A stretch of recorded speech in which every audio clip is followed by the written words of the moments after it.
আমি election commission সচিবকে বললাম, নর্থ বেঙ্গলে বিলি হইতেছে, ছবি সহ পাঠাইলাম।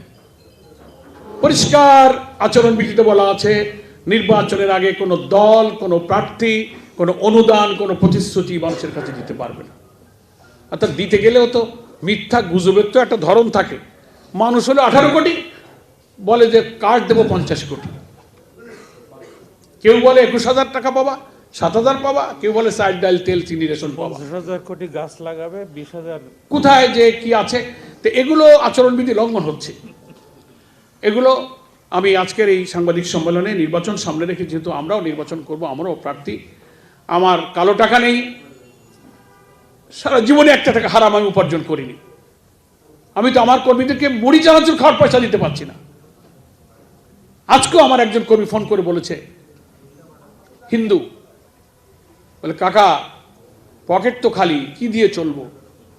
আমি বাবা চলো, সত্যের জন্য, দেশের জন্য, জাতির জন্য কষ্ট করো। আর আমরা শুনতে পাচ্ছি বিরিয়ানির প্যাকেট প্রতিদিন টাকা বিলি, শাখায় শাখায় বরাদ্দ চলে যাচ্ছে। এই কালো টাকার মোকাবেলা, আমাদের টাকা নেই, তবে আমাদের একটা শক্তি আছে। সেই শক্তি যদি কারো থাকে তাহলে তাই দিয়ে মোকাবেলা করেন। আমাদের আছে নৈতিকতা, আমাদের আছে চরিত্র, আমাদের আছে সততা। একটা টাকা হারাম। আমরা 5 বছর এমপি ছিলাম, আপনাদের কাছে আমরা বই দিয়েছি, 350 কোটি টাকার উন্নয়নের কাজ করেছি। কোথায় কত টাকা, কোন রাস্তায়, কোন বাড়িতে, কোন স্কুলে, এমন উল্লেখ করে প্রমাণ করে দিয়েছি।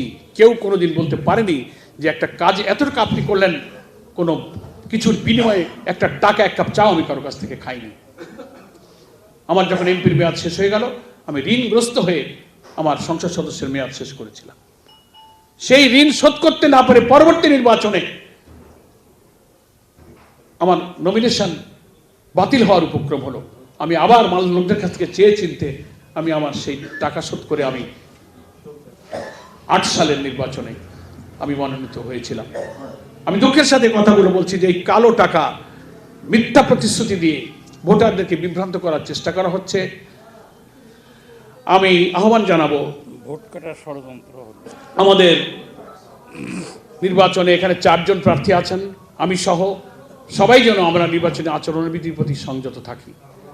এখন বলা হচ্ছে কেউ যে সব দিক থেকে দাঁড়িপাল্লার এই জাগরণ, এই জোয়ার, মানুষ যে এখন পরিবর্তন চায়। সবাই বলছে যে আমরা স্বাধীনতার 54 বছরে অনেক মার্কায় ভোট দিয়েছি, এখন আমরা একটু পরিবর্তন চাই, আমরা দাঁড়িপাল্লার কাছে একটু রাষ্ট্রের দায়িত্ব দিতে চাই। We need change. এবং সেই চেঞ্জ, সেই পরিবর্তনটা কারা আনবে? We will bring the change. আমরাই সেই পরিবর্তনটা আনতে পারবো, যেহেতু রাষ্ট্র পরিচালনায় আমরা সততা, চরিত্র, নৈতিকতার পরীক্ষা আমরা উত্তীর্ণ। আর স্বাধীনতার পরে 3টি দল যারা রাষ্ট্র শাসন করেছেন, কেউই সততার পরীক্ষায় উত্তীর্ণ হতে পারেননি। প্রত্যেকের রাষ্ট্র শাসনের সময় দুর্নীতি, দলীয়করণ, ভিন্ন মতের উপরে দমন, সোশ্যাল জাস্টিসের উপরে হস্তক্ষেপ, এগুলো প্রত্যেক দলের সময় ছিল।